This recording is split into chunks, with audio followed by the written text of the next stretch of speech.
Next up on Sanctuary, a look at the American Islamic College. Welcome to Sanctuary, bringing you conversation and stories at the intersection of life and faith. This edition of Sanctuary is produced in cooperation with the Council of Religious Leaders of Metropolitan Chicago. Hello, and welcome to this episode of Sanctuary. I'm Nissan Chavkin, Executive Director of the Council of Religious Leaders of Metropolitan Chicago. Our region is a great center for colleges and universities. It is also home to the first Muslim institution of higher education in America. The American Islamic College is an inclusive, non-denominational liberal arts college that offers both undergraduate and graduate level programs. AIC is one of just 2 independent Muslim colleges in America accredited by the Higher Learning Commission and is located right here on Chicago's North Side. Today in Sanctuary, we will hear about the mission of the American Islamic College and what it offers the Muslim community and our entire region. To inform us, I've invited 2 guests from the college, Dr. Timothy J. Gianotti, President and Acting Provost, and Ms. Romana Manzoor, Director of Accreditation, Institutional Research, and also Interfaith Program Coordinator. Welcome to Sanctuary. We're so thrilled to have you and to congratulate you on accreditation, which is such an exciting new chapter in the history of the American Islamic College.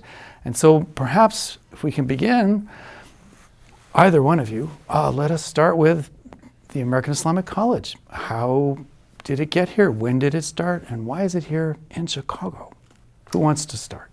Romana, why don't you go ahead? You've been with that. No, you start us, he'll finish, so sure. Okay. Well, you know, the American Islamic College began with a vision, and the vision was kind of a shared vision between an American Muslim movement headed by Imam Warithuddin Muhammad, the son of Elijah Muhammad, and also a Palestinian American intellectual, Muslim intellectual, whose name was Professor Ismail al-Faruqi, who was also one of the first professors of Islamic studies at Temple University, where he taught John Esposito and other students who have gone on to tremendous prominence. But he also established the International Institute for Islamic Thought. We call it IIIT, which is a kind of a Muslim think tank and research center out in Virginia. And he started the American Islamic College. And what year are we talking about? We're talking about the early 1980s. I think it was 1983 that the American Islamic College first opened its doors to students. Okay. And so his vision was a rigorous, liberal arts-based Islamic college to be a university, soon to grow into a university that would be radically ecumenical in an Islamic way, meaning that it would honor and draw from all parts of the Muslim mosaic in the United States, especially in the city of Chicago, which is an incredibly diverse Muslim mosaic just by itself, and it would also be here for service to the wider society. So his vision was that anyone who wanted academically grounded and rigorous preparation in anything related to Islam or the Middle East, or that AIC should be a trusted academic home and hub for those kinds of conversations and those kinds of academic explorations. Sadly, Professor al-Faruqi was killed just 3 years after the American Islamic College was founded. And so the leadership passed to others who may not have been his equal, let's say, in terms of their vision and in terms of their energy and even their qualifications to really oversee this historic project. And so eventually the college kind of fell on hard times and it went dormant. And then in 2010, 2011, a movement emerged to try to revise, and renew and overhaul the dream of AIC and to bring it back into life. And so Romana was there in those early days. And then in 2013, I rejoined, or I came down and joined the American Islamic College to serve as its first acting professor. And so we opened our doors for students again. And so I was teaching, and I was also serving as the chief academic officer. We won back our operating authority and our degree granting authority from the Illinois Board of Higher Education.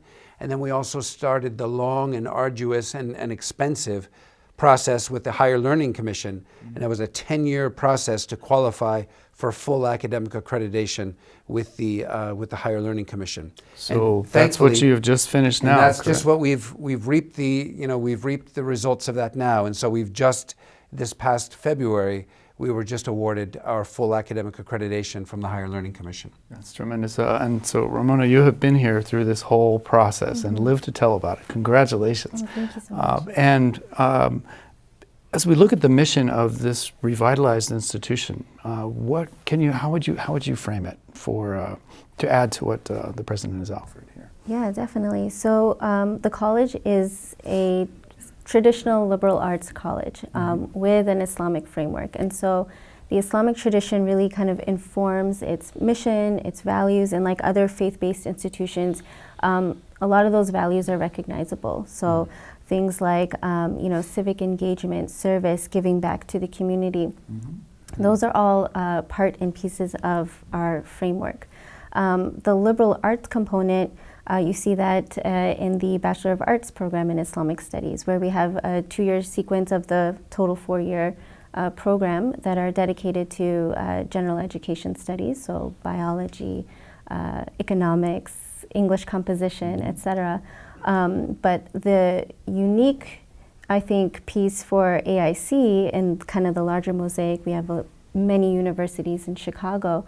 And so I think what distinguishes us with our mission is that we get to have in our curricula, we get to read about scholars and philosophers and major thinkers and contributors to, academia, artists, etc., that are from the rest of the world, Asia and Africa. And I recall when I was a student, we learned about the greats in Western kind of philosophy and history, which is fantastic. But we have the added benefit in our classes to study and read about the contributions of those from the Middle East and other countries as well. And so that really enriches the classroom experience. Another element, if I may, is that we are extremely diverse. And so Tell me about that. Are these people from? Are your students primarily from here in metropolitan Chicago, or do they come? Where do they come from? Yes, they are mostly all Chicagoans, but they hail from different ethnic and cultural communities, and so and we're a small, growing community at AIC. But just among our 25 students, there are 19 different languages spoken, and so that's incredible. And so you can kind of see how that plays out in the classroom, where you have a diversity in religious thought. We, as you may know, the Islamic tradition, we have different schools of law and philosophy, etc. And so folks who are coming from different parts of the world bring that kind of perspective into the classroom. And so we are a non-denominational institution, we are inclusive, and so students can come as they are and get to really study at a deep level in an academic and academically free setting, hot topics that you don't get to discuss anywhere else. Right. So, doing the university work. So and you're drawing from the tremendously diverse Muslim community that's here in Chicago, which reflects the extraordinary community that stretches, well, at one point, Indonesia all the way to Spain and everything in between, and down into Africa and up into Europe. Yes. And that's reflected here, I'm guessing. It sounds like in your classrooms. Well, in a nation that really still is not doing diversity very well, and in a city which is also, kind of on the verge of race riots at any moment, right? So I think that we have something to offer America and something to offer Chicago, not by way of proselytization, but by way of living and breathing in a way that loves diversity, that sees diversity as an element of divine benevolence and richness. And so we are, just as I look at our staff, even our small staff, I see people whose ancestors probably brought Islam to America in chains on slave ships. I see people from Central Asia. I see people from Turkey. I see people from Indo-Pakistani background. I see people from all these different backgrounds with those languages, those cultures, those interpretive traditions. And rather than being threatened by that, and rather than wanting to boil all of that down into a single denomination or a single way of thinking, we really show a love for that diversity in the classroom, and also in the way we just live and breathe and work together. And one of the remarkable things about our faculty as well is that not only do they have PhDs from Western research universities, tier 1 universities, but they've also spent time in more traditional environments with more traditional pedagogies and more traditional approaches. And so rather than approaching Islamic studies in an Orientalist or colonial kind of way, they have that kind of dexterity of mind which appreciates indigenous Muslim voices and indigenous Muslim approaches rather than being just a kind of academic center for the study of Islam, the way we would study frogs or the way we would study something foreign. And that's pretty much the traditional Orientalist approach, that colonial approach. But rather, they're able to really engage as practitioners themselves, as believers themselves, but they're able to engage the tradition in a more holistic and more complete way as a living tradition. Mm-hmm. And so this is something that I think is really special and really exciting. And so right now, our flagship programs are the BA in Arabic and Islamic Studies and a Master's of Arts, also in Arabic and Islamic Studies with 2 different tracks, one more global studies, more politically oriented, and one more theologically oriented. And then we have America's very first Master of Divinity, 72-hour credit program in Islamic Studies. So we're training Muslim chaplains to go out and to be spiritual care providers in colleges, universities, prisons, hospitals, military, and all of those places. We'll pick up with that in just a moment, because that's a good spot to pause. We're just going to take a break here for a moment, and we'll be right back.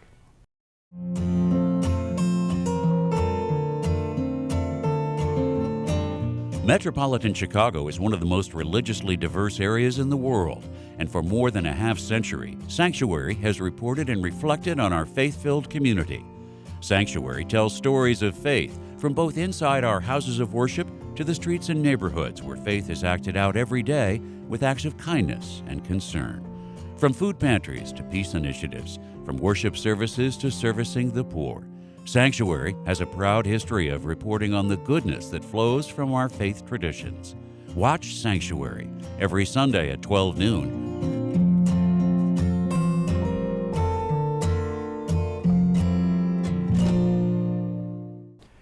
Welcome back to Sanctuary. I'm Nissan Chavkin, and I'm pleased to be speaking today with President Timothy Gianotti and Ms. Romana Manzoor of the American Islamic College here in Chicago. And we were just talking about the academic offerings of the college and acknowledging that the Islamic tradition is 1,500 years of exciting things stretching literally across the world. When we say Islamic studies, it's a big subject. That's right. So what goes into that, say, the undergraduate degree for Islamic studies? If I was getting the BA there, we talked about basic courses that you'd find at other liberal arts colleges, but what else what constitutes Islamic studies? Is it history, culture, art? What is it? All of the above, right? Okay. So it's all of those things. In addition, of course, to the general education requirements, the social sciences, and all of those rounding elements of a university education, undergraduate education. So, our students are not only studying about, let's say, for example, Islamic law, but they're also getting under the hood of Islamic law and talking about Islamic legal reasoning. Mm-hmm. And they're not only thinking about the tradition, but they're thinking with the tradition. Mm-hmm. And so our students are being taught history. There's art classes, traditional Islamic art, Arabic calligraphy, Turkish watercolor painting and marble painting, and all kinds of courses that really reflect the diversity. And so right now, of course, our 3 flagship programs will be that's the core curriculum, but that's a departure point now. So what we're talking about now bringing to being America's first Muslim School of Business, where students can come and they can benefit from those courses in Islamic ethics and Islamic theology and all of those, that dimension, the theological and ethical dimensions of the tradition. But they can also learn about Islamic banking and finance, in addition to all the other things that one would learn in a bachelor's program So can you give us an example of what does it, when we say something about Islamic banking or Islamic legal thinking, can you help us understand well, how's that different from Chase, or Bank of America? Well, again, I'm a philosophy and theology guy. So I'm a kind of Maimonides, Al-Ghazali, Al-Farabi kind of person. So my own training. Well, you can give an example from the law. No, but even then. So Islamic banking and finance is becoming now a very hot topic in finance circles, Muslim and non-Muslim alike. And one of the reasons it is becoming kind of a hot field is because it is a non-exploitative way of thinking about finance and investment and growing one's wealth and managing one's wealth. So, for example, the Islamic banking system is based upon a philosophy of shared risk and shared benefit. So that means that when we go into business together, or if you're a Muslim bank, Islamic bank, that you are co-investing in a project with me. Mm-hmm. So if the project doesn't work, we both lose. And so it means that I'm not stuck with a sum of money that I have to pay you back in full. It's that we're both entering into this as a partnership, and that we're both sharing risk, and and part of my risk is going to be my time and my effort and all of those things in the project. But it's a much more humane way of approaching. It's for everything from a home mortgage to a big business deal. And so a lot of people are seeing this now as a more humane way of approaching lending and approaching financial relations between banks and individual businesses or individual consumers, seeing this as a much more humane way to manage those financial relationships than our traditional system, which is based on interest and based upon the sole responsibility of the one who is being lent the funds in that way. And so I think that there's when we think through the legal traditions of Islam, and I think this is not exclusive to Islamic legal traditions, but when we think through those legal formulations, we see at the core a humane approach to or a way of optimizing our relationship with the environment and our relationships with one another. Mm-hmm. And so one of the core values or ethical values is a commitment to non-exploitation, right? And so the idea is that Islamic banking and finance should reflect those values of non-exploitation and operate in a way that protects the dignity of both the lender and the borrower in those kinds of relationships. Excellent. And so the same is true with dietary laws and with dietary codes. The whole idea of behind so much of that law is the respect for the environment and the respect for animals and the respect for one another and trying to optimize the way we live as human beings. So this is important for anyone who has a college-age student.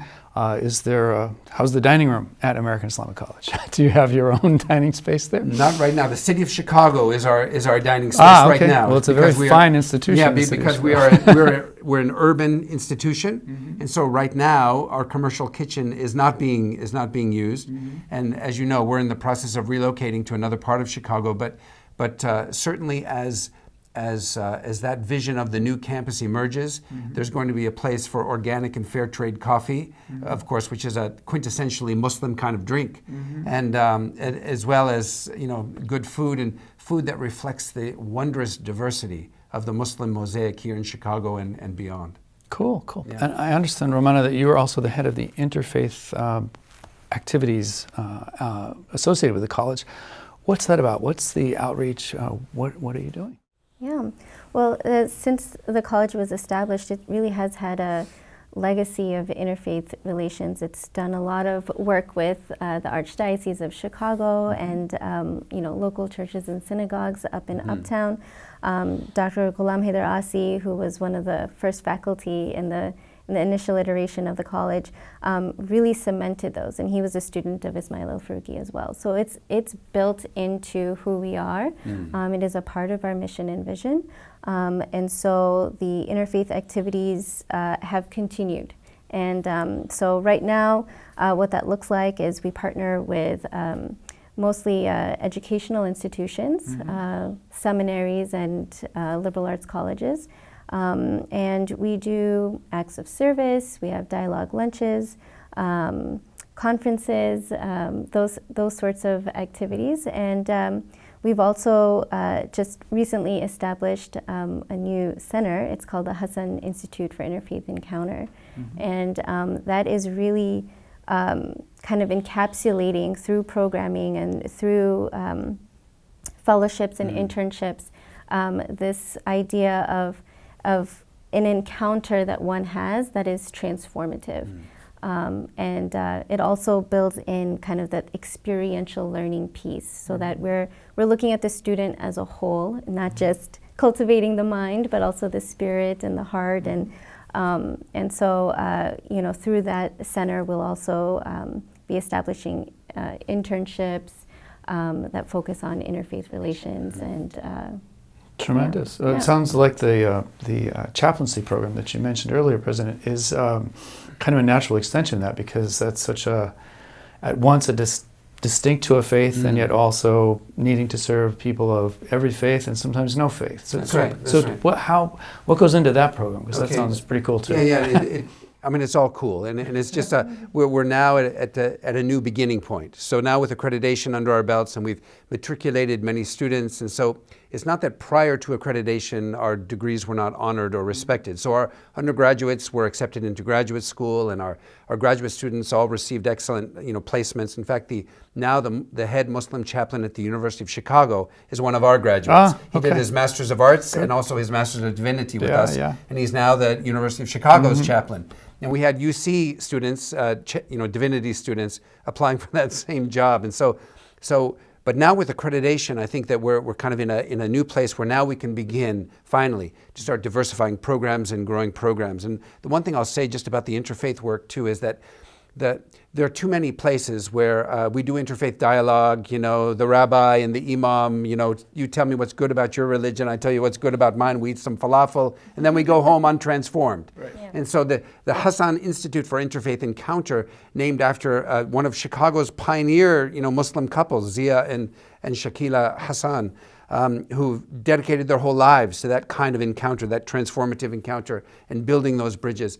But the Institute exists in recognition of the fact that if we're going to do interreligious engagements, and I'm borrowing that term from Ruvain Firestone, my friend out at the Hebrew Union College in California, but that interfaith engagement needs to be transformative, meaning that we need to walk away from those encounters in a state of wonder, in a state of awe, and enriched by those encounters. And so this new Interfaith Center really exists in recognition and for the promotion of those kinds of transformative encounters that bring people together for real conversations that have to include our vulnerabilities as religious beings. Right. Yeah.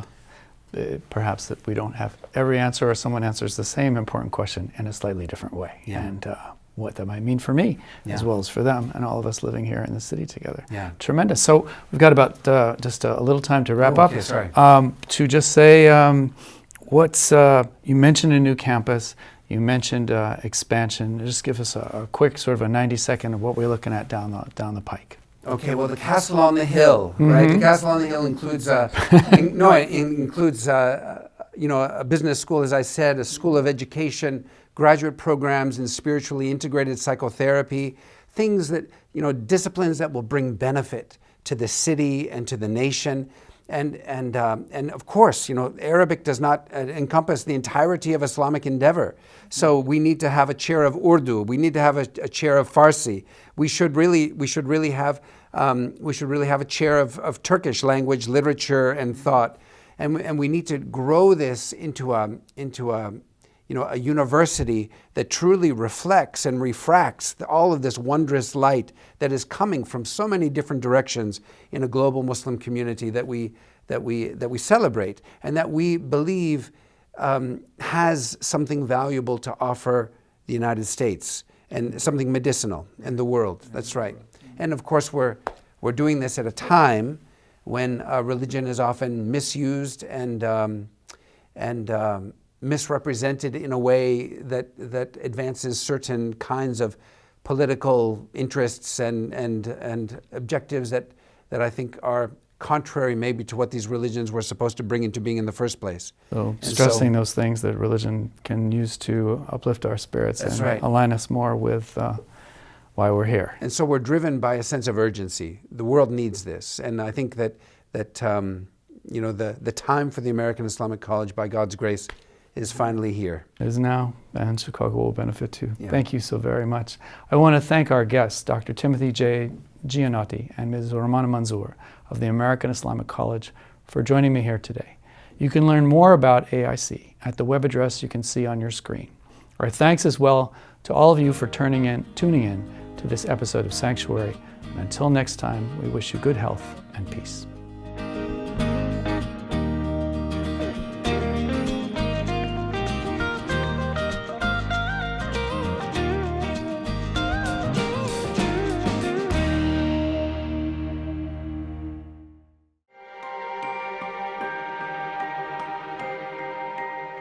The American Islamic College is currently at an unprecedented transitional phase in its evolution. And thanks to my predecessor, Dr. Ali Yurtsever, the facilities have been renovated and are in better shape than they've been in decades. One of the most unique things about the American Islamic College is that you could call its curriculum faith-centered. It's an American Islamic college. There's only 2 of them in the US.